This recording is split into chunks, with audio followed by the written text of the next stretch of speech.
Moïse et Aaron arrivent en Égypte. Pas en limousine, mais avec un bâton et une mission. Ils rassemblent les anciens des Hébreux.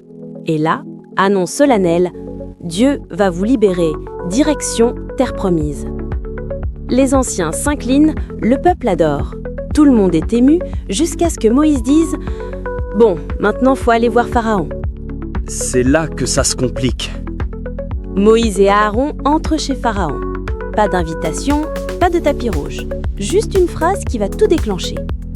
Le Dieu d'Israël déclare « Laisse aller mon peuple pour qu'il me célèbre au désert. » Qui est l'Éternel? Je ne le connais pas, et je ne vais pas libérer son peuple. D'ailleurs, vous êtes qui, vous deux? Moïse et Aaron se regardent. Ils tentent une menace divine version soft. Si tu n'obéis pas, Dieu va envoyer des plaies. Des quoi? Des plaies? Moi, j'ai des magiciens, des serpents et du pouvoir. Allez, sortez. Mais Pharaon ne s'arrête pas là.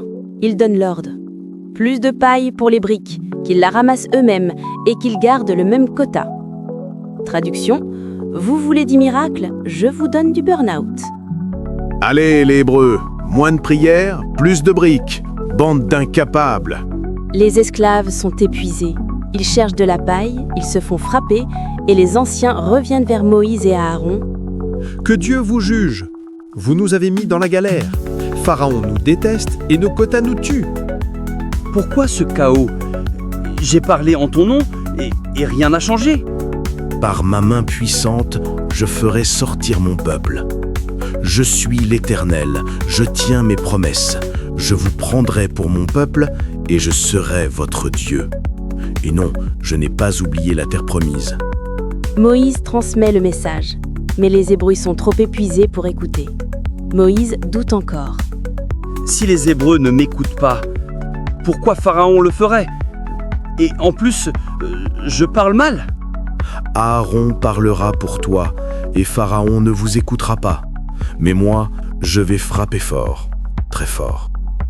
Moïse, 80 ans, et Aaron, 83 ans, entrent au palais. Pharaon les regarde. Combien de fois faudra-t-il que vous veniez? Montrez-moi un miracle. Ok, regarde bien. Il jette son bâton. Serpent. Pharaon claque des doigts. Ses magiciens arrivent. Ils jettent leur bâton. Serpent aussi. Pas le temps de discuter. Il engloutit tous les autres serpents. Un miracle, version carnivore. Pharaon reste de marbre. Il refuse de libérer les Hébreux. Dieu l'avait dit. Il est temps maintenant que les plaies commencent. Seigneur, tu es le Dieu qui voit l'oppression, le Dieu qui entend les cris, le Dieu qui parle, même quand le Pharaon fait la sourde oreille. Quand nos efforts semblent aggraver les choses, quand nos paroles sont mal reçues, quand nos mains sont fatiguées de chercher de la paille, rappelle-nous que tu tiens tes promesses. Tu ne nous envoies pas seuls. Tu donnes des signes, des freurs, des bâtons et ta voix. Alors même si le miracle est englouti par les serpents d'en face, nous croyons que ton plan avance.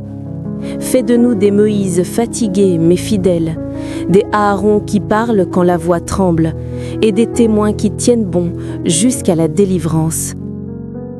Amen. Cette histoire est tirée d'Exode 5 à 7, là où Dieu envoie 2 vieillards avec un bâton pour défier un empire. Là où un serpent avale les illusions et où l'obéissance tremblante devient le début d'une révolution céleste. Aujourd'hui, tu as peut-être juste voulu envoyer un mail.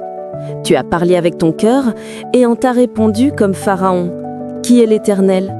Au pire, on va doubler ton quota. Mais Dieu t'a vu. Et même si ton serpent s'est fait avaler par les deadlines, le bâton est encore dans ta main. La mission continue. Et parfois, la plaie, c'est juste le Wi-Fi qui coupe pendant ton Zoom.